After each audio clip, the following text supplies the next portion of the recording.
The Taiping Rebellion, a Chinese civil war led by a man who believed he was the brother of Jesus. In the mid-19th century, China experienced one of the deadliest conflicts in human history, the Taiping Rebellion 1850 to 1864. Unlike typical wars fought over territory or dynastic claims, this rebellion emerged from religious fervor, social unrest, and political instability. Its leader, Hong Xiuquan, was a failed civil service candidate who, after a series of mystical visions, believed he was the younger brother of Jesus Christ, tasked with establishing a divine kingdom on earth. Hong's beliefs resonated deeply among marginalized populations in southern China, particularly the Hakka people, who faced discrimination and economic hardship.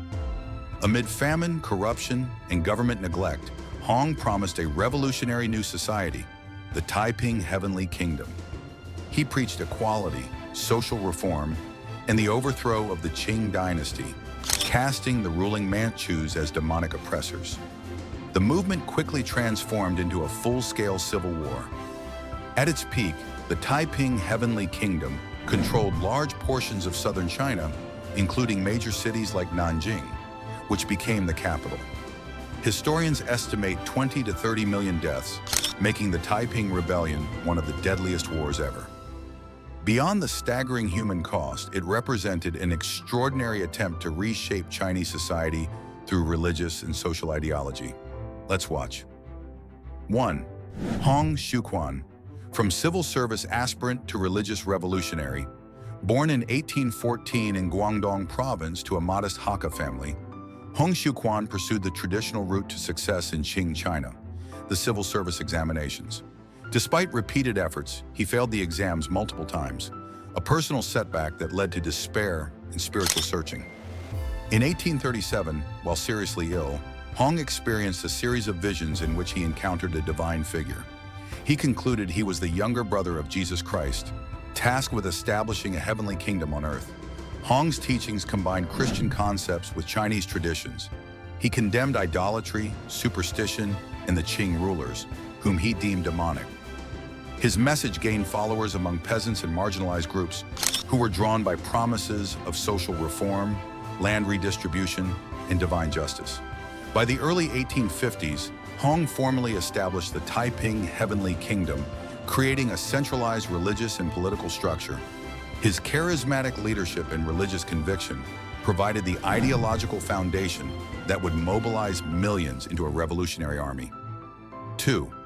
Causes: social, economic, and political pressure. The rebellion did not arise in isolation. Mid-19th century China was marked by famine, corruption, and social inequality.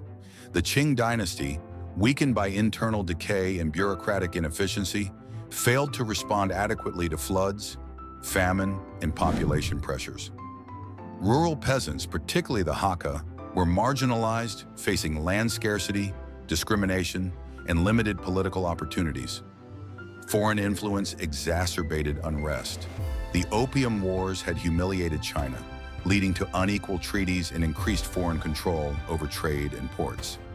Hong Xiuquan's movement merged anti-Manchu sentiment with Christian ideology, framing rebellion as both a spiritual and political imperative. The combination of economic hardship, ethnic tensions, and weak governance created fertile ground for widespread revolt. The Taiping Rebellion illustrates how structural inequities, combined with a compelling ideology, can spark massive social upheaval. Millions seeking justice and survival joined Hong's cause, transforming localized grievances into a nationwide civil war that challenged imperial authority and reshaped southern China. 3. The Taiping Heavenly Kingdom, radical vision and governance. The Taiping Heavenly Kingdom was an unprecedented experiment in social and political organization. Hong Xiuquan, as the Heavenly King, implemented reforms blending Christian principles with Confucian ethics.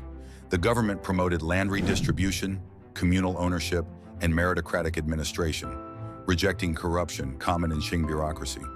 Gender equality was revolutionary. Women could serve in the army, participate in governance, read and write. Foot binding was prohibited and polygamy was discouraged, marking a dramatic departure from social norms. Nanjing, renamed Tianjin Heavenly Capital, became a hub of administrative organization and ideological discipline. Officials were selected for loyalty and spiritual integrity, and laws were grounded in Hong's religious vision. However, these reforms also contributed to internal tensions. 4. Military campaigns and expansion. The Taiping Rebellion rapidly evolved into one of history's deadliest civil wars. From southern China, the Taiping army launched campaigns to overthrow the Qing. By 1853, they captured Nanjing, establishing it as the capital of their Heavenly Kingdom. The military strength of the Taiping lay in ideology, discipline, and size. Soldiers were highly motivated, believing they were engaged in a divine mission. Women were included in combat, a remarkable innovation for the era. Tactics combined traditional Chinese warfare with strategic improvisation and religious motivation, giving Taiping forces an edge against conventional Qing armies. Despite early victories, the Taiping faced logistical challenges. Supplying vast armies, managing occupied cities, and maintaining discipline proved difficult.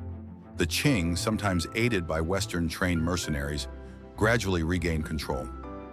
5. Decline and defeat. By the early 1860s, internal divisions, logistical strain, and coordinated Qing counterattacks led to the rebellion's decline. Factionalism weakened central command, and Hong Xiuquan's health deteriorated, leaving him increasingly isolated. Qing forces, led by commanders like Zheng Guofan, employed well-coordinated strategies to recapture cities and cut supply lines. The siege of Nanjing in 1864 marked the rebellion's end. Hong had died earlier that year, reportedly from illness or suicide, leaving the leadership fractured. The aftermath was catastrophic: 20 to 30 million deaths, widespread famine, and destruction of southern China's infrastructure. 6. Social and cultural impact. The Taiping Rebellion had lasting social and cultural effects. It challenged Confucian hierarchies and promoted reforms rarely seen in 19th century China. Women's participation in military and governance roles, though temporary, offered a model for future social reform. Economically, urban and rural communities faced disruption, creating new migration patterns and demographic shifts. The destruction of farmland and cities forced long-term adaptation, leaving a profound imprint on southern China. Culturally, the rebellion inspired literature, oral histories, and artistic depictions. 7. Legacy in 2026. Lessons for modern China and the world. In 2026, the Taiping Rebellion is studied as both a tragedy and a lesson in revolutionary mobilization. It shows how charismatic leadership, ideology, and social grievances can ignite mass movements. Hong Xiuquan's combination of religious authority and political ambition highlights the potential and danger of blending spiritual and temporal power.